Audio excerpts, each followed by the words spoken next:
அஸ்ஸலாமு அலைக்கும். Hi friends, இன்றைக்கான மினி விலாக் பார்க்கலாமா?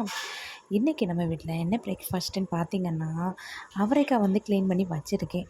அவரைக்காய் போட்டு சாம்பார் வைக்கவா, இல்லைன்னா அவரைக்காவை பொரிக்கலாம் அப்படின்னு 2 மெத்தடில் இருந்துச்சு. அவரைக்காய் குவான்டிட்டி நிறையா இருந்ததுனால அவரைக்காய் பொரியல் பண்ணிடலாம் அப்படின்னு பிளான் போட்டாச்சு. எப்படினாலும் சாம்பார் தான். சாம்பாருக்கு ஏதாவது ஒரு காய் போட்டு வச்சா தான் அது சாம்பாராக இருக்க முடியும். அதனால் வீட்டில் எதுவும் காய்கறி இருக்கான்னு பார்க்கும்போது அதில் காய்கறியில் கொஞ்சம் பேலன்ஸ் இருந்ததில் சௌசௌ கொஞ்சம் இருந்துச்சு. அதை போட்டு சாம்பார் வச்சிடலாம்னு குக்கரில் 2, 3 விசில் விட்டு எடுத்தேன். பருப்பு வேகாத மாதிரி இருந்துச்சு. சரி இதிலே இந்த சௌசௌ காய் போட்டு மசாலா எல்லாம் போட்டு ஒரு 2 விசில் விட்டு எடுத்துட்டோம்னா சூப்பராக காய் வெந்துடும் அப்படின்னு சொல்லிட்டு சாம்பார் அதிலே கூட்டி வச்சுட்டேன்.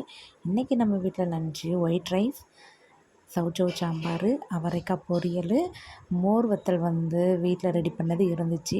அதையும் வச்சுக்கிட்டு அப்புறம் பிள்ளைங்களுக்கு ஆம்லேட் போட்டு கொடுத்துட்டேன். பிள்ளைங்க எல்லாருமே சாப்பிட்டுட்டாங்க. சாப்பிட்டு முடிச்சுட்டு அப்படியே சிங்கில் பாத்திரம் குமிஞ்சிட்டு சரி கையோடு கழுவி வச்சுட்டு அப்புறம் வீட்டில் பொடி இல்லை, அதாவது இட்லி பொடி இல்லையா, பசங்க பொடி கேட்டிருந்தாங்க.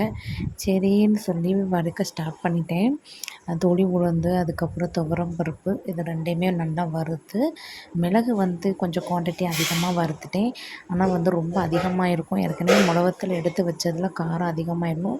பாதி மிளகு கட் பண்ணிட்டேன். வறுத்துட்டு பாதி எடுத்து வச்சுட்டேன். அப்படி கருவேப்பிலை அந்த பாத்திரத்தில் அந்த ஹீட்லேயே வறுத்து எடுத்தாச்சு. பிள்ளைங்களுக்கு பொடி திரிச்சிட்டோம்னா நைட்டு அரிசி மாவு தோசைக்கு வச்சு சாப்பிடும்போது நல்லாயிருக்கும்.